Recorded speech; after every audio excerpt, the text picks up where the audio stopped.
आज है दिनांक 12 जनवरी 2023, दिन बृहस्पतिवार। Welcome back to clean news UP. चलिए देखते हैं उत्तर प्रदेश की 25 फटाफट बड़ी खबरों को। इससे पहले आप न्यूज को कहां से देख रहे हैं हमें कमेंट में बताना बिल्कुल ना भूलें। साथ ही हमारे फेसबुक पेज को भी फॉलो करें। फेसबुक पेज का लिंक डिस्क्रिप्शन में दिया गया है। यूपी में सस्पेंड टीचर्स की बहाली के नाम पर अब नहीं हो पाएगा उत्पीड़न। महानिदेशक ने एनआईसी को दिया आदेश। यूपी में अब निलंबन के बाद तैनाती के नाम पर शिक्षकों का उत्पीड़न बंद होगा। निलंबन के बाद इसे मानव संपदा पोर्टल पर अपडेट किया जाएगा। वहीं बहाली के समय दंड की स्थिति में दूसरे ब्लॉक की एकल या शून्य शिक्षक वाले स्कूल में तैनाती दी जाएगी। इस संबंध में महानिदेशक स्कूल शिक्षा विजय किरण आनंद ने एनआईसी को पत्र लिखकर पोर्टल में ये परिवर्तन करने के निर्देश दिए हैं। उन्होंने कहा कि बेसिक शिक्षा अधिकारी जिस दिन निलंबन का आदेश जारी करेंगे उसी दिन पोर्टल पर सस्पेंड का ट्रांजैक्शन कर बीएसए द्वारा वेरीफाई किया जाएगा। ओटीटी प्लेटफॉर्म्स पर बढ़ेगा यूपी का दखल। वेब सीरीज बनाने वालों को मिलेगी 1 करोड़ की सब्सिडी। उत्तर प्रदेश अब फिल्म निर्माताओं की तरह वेब फिल्म और वेब सीरीज बनाने वालों को भी प्रोत्साहित करेगा। इसके तहत राज्य में वेब फिल्म निर्माताओं को 1 करोड़ रुपए की सब्सिडी दी जाएगी। ओटीटी प्लेटफॉर्म पर फिल्मों के बढ़ते प्रदर्शन और कारोबार को देखते हुए यूपी ने ये पहल की। योगी सरकार ने उत्तर प्रदेश को फिल्म निर्माण व उससे जुड़े अन्य कामों के लिए बेहतरीन गंतव्य बनाने का लक्ष्य रखा है। इसके तहत नई फिल्म नीति बनाई जा रही है। फिल्म बंधु द्वारा तैयार इस नीति को जल्द कैबिनेट से पास कराया जाएगा। अपने पूर्वजों के नाम पर विकास कराएं, शिलापट लगाएं और इनकम टैक्स में छूट पाएं। योगी सरकार की अनूठी योजना। यूपी की योगी आदित्यनाथ सरकार आयकर पर छूट चाहने वालों के लिए एक अनूठी योजना लेकर आ रही है। इस योजना के तहत आप 1 पंथ और 2 काज या फिर 3 या उससे भी ज्यादा काज कर पाएंगे। योजना ये है कि आप यूपी के गांव में अपने पूर्वजों के नाम से विकास के काम करवाइए, बाकायदा शिलापट लगवाइए और इनकम टैक्स में छूट पाइए। यही नहीं, कुल लागत का 40 से 50% सहयोग यूपी सरकार से पाइए। सरकार की महत्वाकांक्षी योजना मातृभूमि नाम से इसी महीने शुरू होने वाली है। यूपी पुलिस भर्ती 2023 के लिए शुरू होगी आवेदन प्रक्रिया। उत्तर प्रदेश में पुलिस विभाग में नौकरी की तैयारी कर रहे होनहार युवाओं के लिए महत्वपूर्ण जानकारी सामने आई है।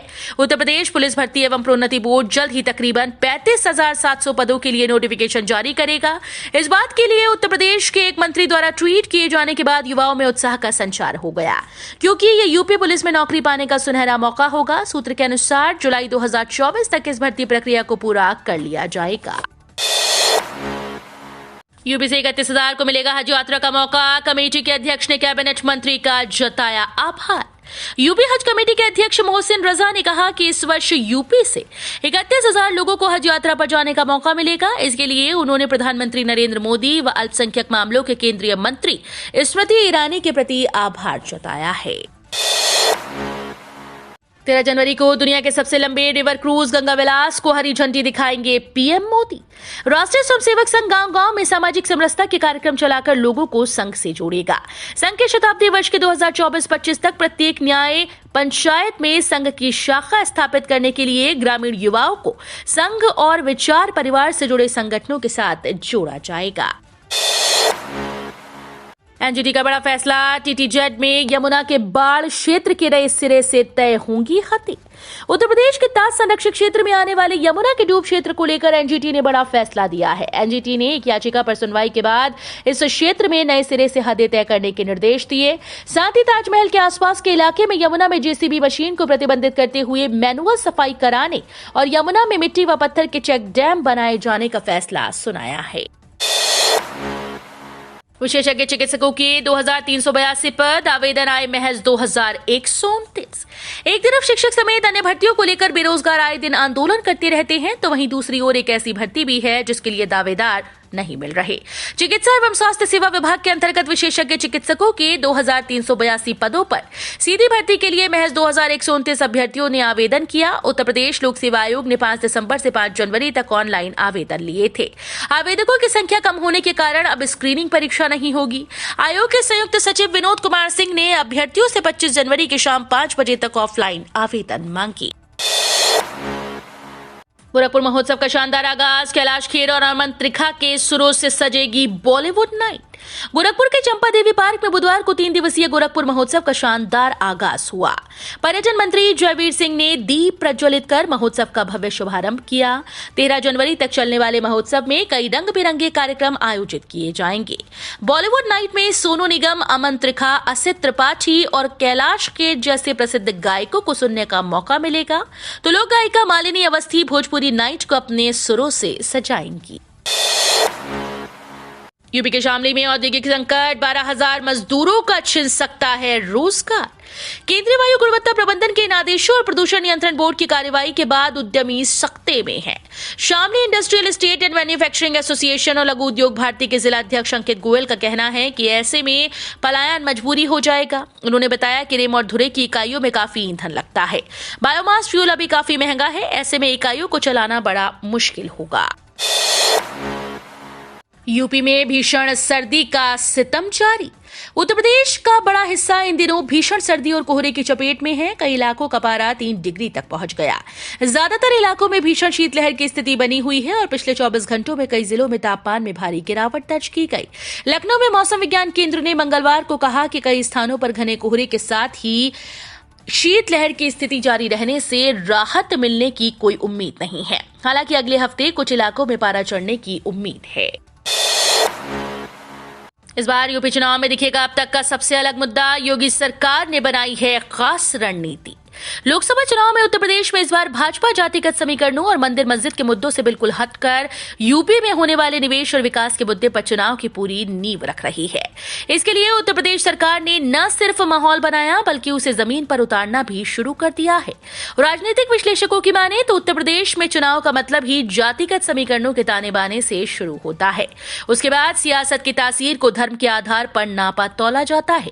लेकिन इस बार जो माहौल बन रहा है वो बिल्कुल अलग है। आसमान में 31 मिनट तक चक्कर काटकर वापस गया विमान। बरेली की जगह दिल्ली में लैंड हुई बेंगलुरु की फ्लाइट। घने कोहरे के कारण बेंगलुरु की फ्लाइट बरेली में लैंड नहीं हो सकी। पायलट को रनवे की लाइट्स दिखाई नहीं पड़ी। 4 बार कोशिश के बाद भी जब रनवे का सिग्नल कनेक्ट नहीं हो पाया तो 31 मिनट तक हवा में चक्कर काटकर फ्लाइट को दिल्ली ले जाना पड़ा। दिल्ली में फ्लाइट को लैंड कराकर यात्रियों को उतारा गया। यात्रियों को किराए का पूरा पैसा रिफंड कर दिया गया। वहीं बरेली में फ्लाइट लैंड न होने के कारण यहां से बेंगलुरु की उड़ान भी कैंसिल हो गई। सड़क मार्ग से जाने वाले लोग हो जाएं सावधान। यूपी के इन 11 रास्तों पर घूम रहे हैं बाघ। गलन भरी सर्दी और गन्ने के खेत खाली होने से बाघ अपना ठिकाना बदल रहे हैं। वे जंगल से सटे दूसरे खेतों में जा रहे हैं। ऐसे में हाईवे पार करते समय रास्तों पर देखे जा रहे हैं। इसको देखते हुए वन विभाग उन सड़कों को चिन्हित कर रहा है जहां बाघों की मौजूदगी के निशान मिले हैं, जहां सतर्कता बोर्ड लगाए जाएंगे। खीरी जिले में जंगल से निकलकर बाघ गांव की सड़कों पर घूम रहे हैं। वन्य जीव और मानव संघर्ष न हो, इसको लेकर बाघों की सुरक्षा को लेकर वन विभाग ने नई पहल शुरू की है। इसमें वन विभाग ने बाघों की मौजूदगी वाले 11 रास्तों को चिन्हित किया है। यूपी बीजेपी में बदलेंगे 30% चेहरे। अमित शाह से मिले केशव और भूपेंद्र, जल्द होगा बड़ा फेरबदल। अगले 1-1.5 महीने में भाजपा में बहुत कुछ बदलेगा। आगामी 16-17 जनवरी को दिल्ली में होने वाली पार्टी की राष्ट्रीय कार्य समिति बैठक से इसकी शुरुआत हो जाएगी। इस बैठक के बाद यूपी भाजपा में बदलाव का ताना बाना बुना जाना है।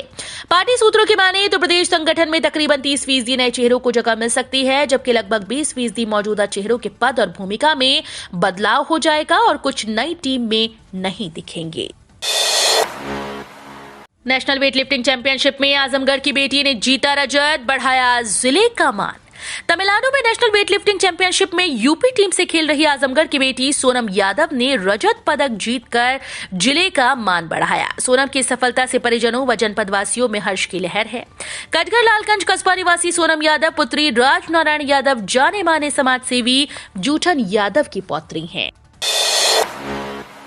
हर महीने कमाते हैं 87,500 रुपए तो नहीं देना होगा इनकम टैक्स। इनकम टैक्स भरने वालों के लिए बड़ी खुशखबरी है। अगर आप भी टैक्स भरते हैं तो आपको मोटा फायदा होने वाला है। बता दें कि अगर आपकी सैलरी 10.5 लाख रुपए है तो आप इस सैलरी पर भी 100% टैक्स बचा सकते हैं। जी हाँ, आपको इतनी रकम पर कोई टैक्स नहीं भरना होगा। बता दें कि इस समय आपकी 2.5 लाख रुपए तक की इनकम टैक्स फ्री है, लेकिन इन सब के बाद भी आपको 10.5 लाख तक की सैलरी पर एक भी टैक्स नहीं देना होगा। नए साल में सरकारी बैंक ने दिया झटका, आज से सर्विस के लिए देना होगा ज्यादा पैसा। नया साल शुरू होने के साथ ही बैंक ऑफ बड़ौदा ने ब्याज दर बढ़ाकर अपने करोड़ों ग्राहकों को झटका दिया है। बैंक ऑफ बड़ौदा ने सीमांत लागत आधारित ऋण दर में 0.35% का इजाफा किया। इससे बेंचमार्क लोन दर से जुड़ा कर्ज महंगा हो जाएगा। बीओबी ने शेयर बाजार को दी जानकारी में बताया कि नई दरें आज 12 जनवरी से प्रभावी होंगी। एक दिन की MCLR को 7.50 से बढ़ाकर 7.85% कर दिया गया। वहीं 1 माह, 3 माह, 6 माह और 1 साल की MCLR को 0.20% बढ़ाकर क्रमशः 8.15%, 8.25%, 8.35% और 8.50% कर दिया गया। बुजुर्गों के लिए आई बड़ी खुशखबरी, 3,000 रुपए प्रति माह पेंशन बढ़ेगी। बुजुर्गों के लिए बड़ी खुशखबरी है। देश का बजट आने में कुछ ही दिन बचे हैं और इस बार सरकार बुजुर्गों को बड़ी खुशखबरी देने वाली है। केंद्र सरकार गरीबों, महिलाओं, किसानों, बुजुर्गों समेत सभी वर्गों के लिए कुछ न कुछ राहत देने की तैयारी करता है। इस बार उम्मीद की जा रही है कि बुजुर्ग आबादी की पेंशन में इजाफा हो सकता है। इसके साथ ही इन लोगों को इनकम टैक्स में छूट का फायदा मिल सकता है। अब आप यूएएन नंबर के बिना भी निकाल सकते हैं पीएफ से पैसे। पीएफ अकाउंट होल्डर्स को कर्मचारी भविष्य निधि संगठन एक यूनिवर्सल अकाउंट नंबर यानी यूएएन नंबर देता है। इस नंबर के जरिए आप पीएफ बैलेंस की जानकारी और फंड विड्रॉल कर सकते हैं। पीएफ के पैसों का इस्तेमाल आप इमरजेंसी की स्थिति जैसे बेटे की शादी, मेडिकल खर्च आदि के लिए यूज कर सकते हैं। आमतौर पर ज्यादातर कर्मचारियों के पास उनका यूएएन नंबर होता है, लेकिन इस बार कंपनी बंद होने के बाद कुछ लोगों के पास ये नंबर नहीं होता। डबल इंजन सरकार की गलत नीतियां किसानों को बर्बाद कर रही, भाजपा पर फिर बरसे अखिलेश। समाजवादी पार्टी के राष्ट्रीय अध्यक्ष अखिलेश यादव ने कहा कि कृषि की उपेक्षा कर पूंजी निवेश सम्मेलनों से खुशहाली लाने का सपना सिर्फ सपना साबित होगा। भाजपा देसी विदेशी निवेश का लाख ढिंडोरा पीटती रहे, खेती उजाड़ कर भाजपा सरकार देश का विकास नहीं कर सकती। वंदे भारत एक्सप्रेस में पत्थरबाजी पर लगेगी लगाम, रेलवे ने बनाया action plan. Vande Bharat express में लगातार आ रही पत्थरबाजी की घटनाओं पर लगाम लगाने के लिए रेलवे ने नए एक्शन प्लान पर काम करना शुरू कर दिया है। आए दिन वंदे भारत एक्सप्रेस पर हो रही पत्थरबाजी की घटनाओं को रोकने के लिए भारतीय रेलवे ने नया प्लान तैयार किया। रेलवे अब इन ट्रेन के रूट पर पड़ने वाले गांवों के लोगों को जागरूक करने का काम करेगी। दरअसल वंदे भारत पर कई बार पत्थरबाजी की घटनाएं हो चुकी हैं। रेलवे ने इसके लिए मंडल स्तर पर जागरूक करने के लिए रेलवे कर्मचारियों की टीम बनाने जा रही है। दिल्ली में ऑटो टैक्सी की सवारी हुई महंगी, नए किराए के स्लैब को मंजूरी। दिल्ली में ऑटो रिक्शा की सवारी अब आपकी जेब और ढीली करेगी, क्योंकि दिल्ली सरकार ने नए किराए के स्लैब को मंजूरी दी है। मीटर वाले ऑटो के लिए अब 25 रुपए के बजाय 30 रुपए और उसके बाद प्रति किलोमीटर के लिए 9.5 के बजाय 11 रुपए चुकाने होंगे। यात्रियों को अब नॉन एसी टैक्सी के लिए 17 रुपए प्रति किलोमीटर देना होगा। पहले ये शुल्क 14 रुपए प्रति किलोमीटर था। लखनऊ में 76,000 करोड़ से अधिक के निवेश प्रस्ताव पर मुहर, कोलोना CMOU, दुनिया में छाएगा UP brand. UP global investor summit के तहत निवेश लाने के लिए बुधवार को लखनऊ में भव्य रोड शो का आयोजन किया गया। इसमें शामिल हुए विभिन्न राज्यों के निवेशकों ने उत्तर प्रदेश में 76,867 करोड़ के निवेश का प्रस्ताव रखा। इस दौरान 79 MOU साइन किए। औद्योगिक विकास मंत्री नंद गोपाल ने कहा कि उद्यमियों का यूपी में निवेश पूरी तरह से सुरक्षित रहेगा। एनएससीसी और एनाटॉमी विभाग में पीजी की सीट्स बढ़ने की उम्मीद, एनएमसी की टीम ने किया निरीक्षण। बीआरडी मेडिकल कॉलेज एनेस्थीसिया और एनाटॉमी विभाग में पीजी की सीट्स डबल हो सकती हैं। दोनों विभागों ने सीट बढ़ोतरी के लिए नेशनल मेडिकल काउंसिल में आवेदन किया था। इस पर 2 सदस्यीय टीम ने मेडिकल कॉलेज पहुंचकर कैंपस और विभाग का निरीक्षण किया। एनेस्थीसिया विभाग ने 6 सीट्स और एनाटॉमी विभाग ने 3 सीट्स को बढ़ाने के लिए आवेदन किया।